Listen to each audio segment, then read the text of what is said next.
오늘은 객관적으로 봐도 내가 부당한 대우를 받고 있음이 분명할 때, 또는 부정적 영향을 받을 수밖에 없을 때 일어나는 분노를 어떻게 다뤄야 하는지 얘기해 보겠습니다. 사람하고 부딪힐 때 올라오는 분노, 굉장히 강렬하죠? 이런 감정은 근본적으로 해결하는 게 참 어려워요. 대안이 많거든요. 어디다 화풀이를 한다든지, 복수를 한다든지, 생각을 달리한다든지, 굳이 명상을 하지 않아도 이 분노란 감정을 쉽게 다룰 수 있으니까 이 분노의 근본을 다룰 필요성을 느끼기가 좀 어려워요. 누군가 날 엿먹이는 게 분명할 때 저항하지 않고 받아들이면서 놓아주는 것이 쉬운지, 펄쩍 뛰면서 욕하고 복수하고 엎어버리는 게 쉬운지 한번 생각해보세요. 후자가 훨씬 편해요. 마음이 그런 걸 바라거든요.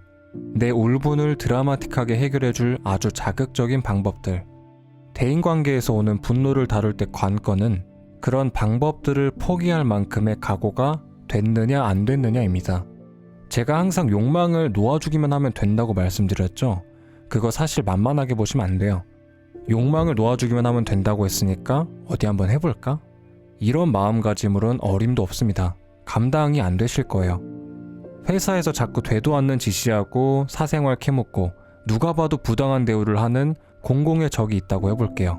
이때 근본을 다루려면 그 사람한테 일절 저항 않고 반응하는 마음만 딱 찾아서 놓아줘야 합니다.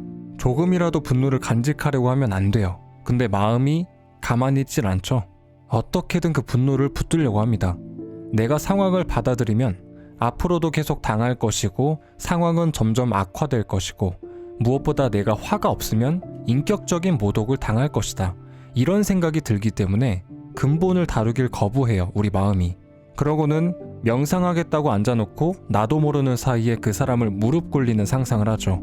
분노에 가득 차서 몸을 벌벌 떨고 복수심에 불타오르고 아니다, 절대로 놓아줘선 안 된다, 어떤 식으로든 대응을 해야 한다, 이런 생각에 푹 빠져버려요. 그러곤 명상하기를 포기합니다. 이것만큼은 놓아주면 안 될 것 같아요, 내 안위를 위해서. 근데 잘 생각해보면 화가 나도 어차피 일은 해야 돼요. 부당한 지시여도 참아야 할 때가 있고 내 감정을 숨겨야 할 때가 있습니다. 그리고 정말 엎어버리지 않고는 못 베기는 상황이라면 오히려 화가 없는 게 낫죠. 칼든 강도 앞에서 두려움에 떠는 사람과 두려움이 없는 사람, 누가 대처를 더 잘하겠어요? 분노에 가득 찬 사람과 마음이 평온한 사람, 누가 더 올바른 판단을 내리겠어요? 뻔하잖아요? 근데 마음은 그게 아니라고 한단 말이에요. 기를 쓰고 자기가 맞다고 한단 말이에요. 근데 도저히 안 되겠다 하고 뻥 터트려 놓고 한참 지나서 그때 그러면 안 됐다고 후회한 게 어디 한두 번인가요? 내가 손해보지 않고 사람 엿먹일 수 있는 방법 같은 건 없어요. 설계를 아무리 잘해도 반드시 돌아옵니다. 분노를 붙들고 뭔가를 하기엔 흠이 너무 많아요. 우리가 보통 어느 포인트에서 화가 나는가 하면요, 내가 작아졌다고 느낄 때, 쪼그라들었다고 느낄 때 화가 나요. 상사가 나를 무시한다? 내가 그만큼 작아진 거예요. 모두가 보는 앞에서 나를 망신 준다? 그만큼 내가 쪼그라든 거예요. 우리는 그런 포인트에서 화가 나요. 나를 보호해야 되니까. 타인에게 내가 작고 못난 사람으로 인식되면 온갖 불이익이 떨어질까 두려우니까 분노를 터뜨려서라도 나를 커다란 존재로 각인시키려고 하는 거예요. 그리고 이때 우리 마음은 굉장히 절박해집니다. 그동안 명상을 해도 너무 이 화가 강해서 잘 안 되셨죠? 여러분 의지가 그 절박함보다 약해서 그래요. 마음이 어떻게든 자신을 높이기 위해서 애쓸 때 여러분은 항상 쉬운 길을 갔습니다. 너무 화나서 도저히 놓아줄 수가 없네. 이번 한 번만 내버려 두자. 이번 한 번만. 그렇게 매번 분노를 놓아주지 않고 당장의 불안과 두려움을 해소하려고 분노를 이용했죠. 언젠간 놓아줄 것이다. 각오가 없는 한 앞으로도 발전은 없을 거예요. 딱 한 번입니다. 딱 한 번만 그 절박함을 꺾어버릴 만한 의지를 발휘하세요. 그 다음부터는 쉬워집니다. 이건 얘기가 다르지. 이번엔 진짜 화를 내지 않으면 안 돼.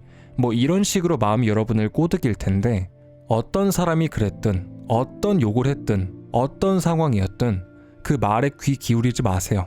거기엔 우리가 관심을 줄 만한 가치가 눈꼽만큼도 없습니다. 아무리 봐도 분노를 내려놓는 게 손해인 것 같다? 그럴듯한 이유로 우리를 납득시키려는 마음의 짓거림입니다. 거기다 생각 보태면 말리는 거예요. 생각하지 마세요. 놓아버림 앞에서 거세게 몰아치는 저항을 그렇게 전부 다 흘려버리세요.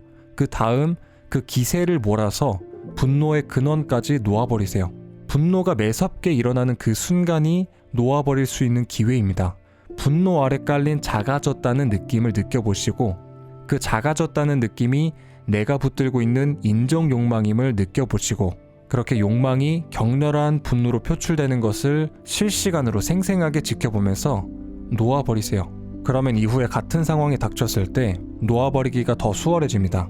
처음에는 10분 동안 집중해서 겨우겨우 놓아줬다면 그 다음에는 5분, 그 다음에는 3분, 그 다음엔 1분, 나중에는 화도 잘 안 나기 시작하죠.